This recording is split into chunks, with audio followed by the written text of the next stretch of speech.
Hello friends, welcome to SSC coaching centre. दोस्तों, आज का वीडियो गणित का रहेगा, जिसमें कि बहुत महत्वपूर्ण प्रश्न हैं जो बार बार परीक्षाओं में आते हैं। आप सी सेट की तैयारी कर रहे हैं, एमपीपीएसएससी की तैयारी कर रहे हैं, आप ग्रुप डी की तैयारी कर रहे हैं, सभी में ये प्रश्न पूछे जाते हैं। टेट लेवल के प्रश्न हैं।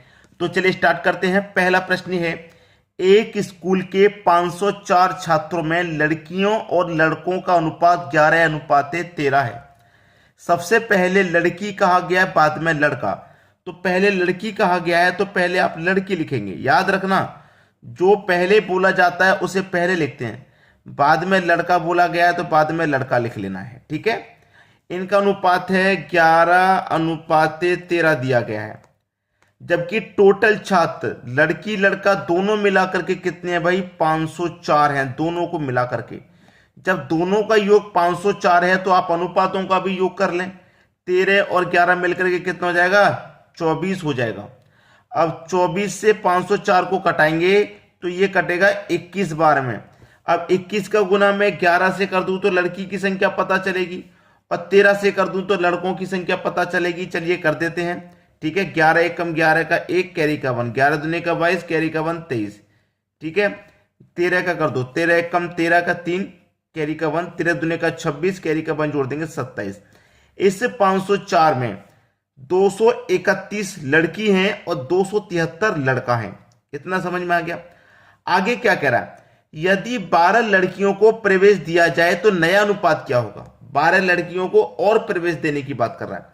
पहले से लड़की 231 है, इसमें हम 12 लड़कियों को प्रवेश और दे देते हैं।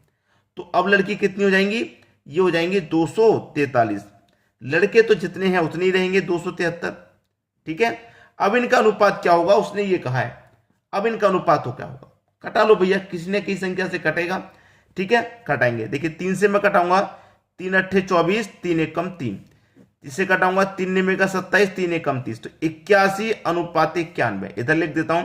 81:91 ये आपका सही जवाब हो जाएगा। 81:91 यानी कि सी ऑप्शन बिल्कुल सही जवाब। सभी को समझ में आ रहा है? कोई दिक्कत किसी को बिल्कुल भी नहीं होगी। अच्छा प्रश्न है। अब देखेंगे अगला प्रश्न।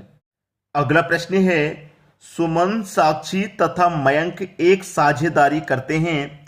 सुमन साक्षी से 5 गुना। देखिए उसने बोला है कि सुमन साक्षी से 5 गुना, यानी कि साक्षी का हिस्सा 1 है तो सुमन का 5 गुना है। ठीक है। फिर उसने कहा कि साक्षी मयंक के निवेश का 3/5 भाग निवेश करती है। साक्षी मयंक का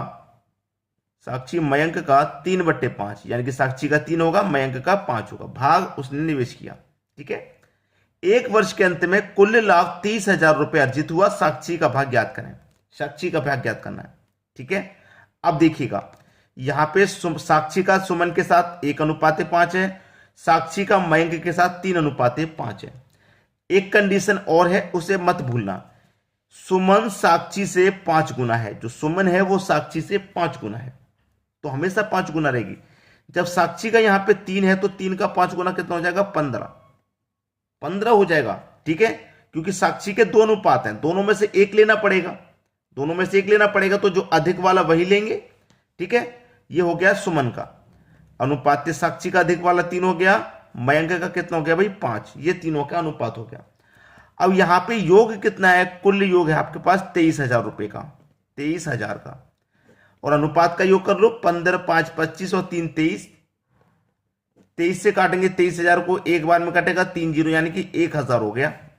पूछा क्या है? साक्षी का भाग। साक्षी का रेशियो 3 था, 100 का गुना 3 में कर दो, 1,000 का गुना 3 में कर देंगे तो 3,000 हो जाएगा। यही क्या है? आपका आंसर हो जाएगा 3,000, यानी कि बी ऑप्शन बिल्कुल सही जवाब। सभी की समझ में आसानी से प्रश्न आ गया। अब देखेंगे अगला प्रश्न। अगला प्रश्न है, 3 संख्याओं का अनुपात 2, 3, 6 तथा उनका HCF 45 है। इन संख्याओं का योगफल ज्ञात करो। 3 संख्या, ये पहली संख्या हो गई, ये दूसरी संख्या हो गई, और ये तीसरी संख्या हो गई। तीनों का अनुपात है 2:3:6 है। ठीक है। और इनका HCF आपको दिया गया है, HCF दिया जा रहा है 45। ठीक। अब देखिएगा, यहां पे आप सभी को जोड़ें। 6, 6 और 3 9, 9 और 2 कितना हो जाएगा 11, 11 हो गया, सभी का योग 11 है। हमसे संख्याओं का योगफल पूछ रहा है ना, तो हम क्या करेंगे, अनुपातों का योग करके जो आपका HCF है 45, उससे क्या कर देंगे, गुना कर देंगे, बस आपका आंसर आ गया।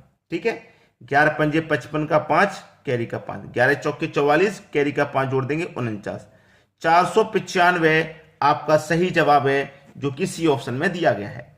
सभी की समझ में अच्छे से आ रहा है। अब देख लेंगे अगला प्रश्न। अगला प्रश्न है 8 की पावर 10, 9 की पावर 7 और 7 की पावर 8 के गुणनफल में कुल अभाज्य गुणनखंड ज्ञात करें। अच्छा प्रश्न है। 8 को मैं क्या लिख सकता हूं, 2 गुने 2 गुने 2 8 होता है।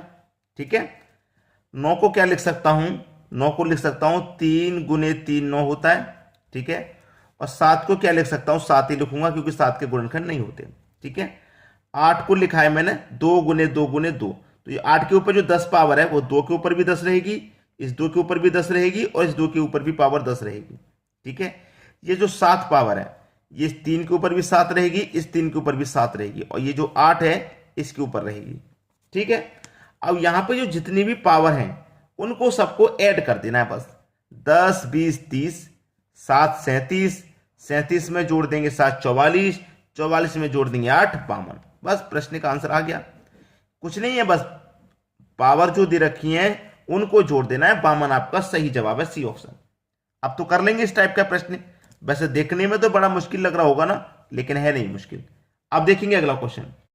अगला प्रश्न है यदि एक जनसंख्या का मानक विचलन 8 है, इसका विचलन क्या होगा। आपका विचलन विचलन विचलन कितना है, 8 है। ठीक है, विचलन 8 है। अब आपसे पूछ रहा है कि विचरण क्या होगा। विचरण क्या होता है दोस्तों, विचरण क्या होता है, विचरण होता है विचलन का स्क्वायर, यानी कि विचलन आपका 8 है तो 8 का होल स्क्वायर, ये आपका विचरण होता है, यानी कि 64। यही आपका आंसर हुआ। ठीक है, विचरण कितना आ गया, 64, यानी कि जो विचलन है उसका आप स्क्वायर कर देंगे तो विचरण बन जाएगा। ठीक है, 64 आपका सही जवाब हो गया। अब देखेंगे अगला प्रश्न। अगला प्रश्न है एक बटन का माध्य 10 है और मानक विचलन 5 है, तो विचरण गुणांक का मान क्या है।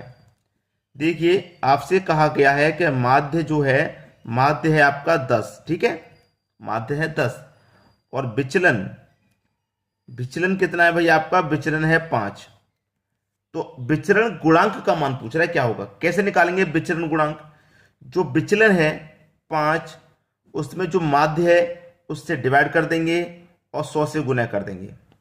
10 से 100 कटेगा 10 बार में, 5 का गुना 10 से कर दो 50%, तो विचलन गुणांक का मान क्या हो जाएगा भाई, 50% हो जाएगा।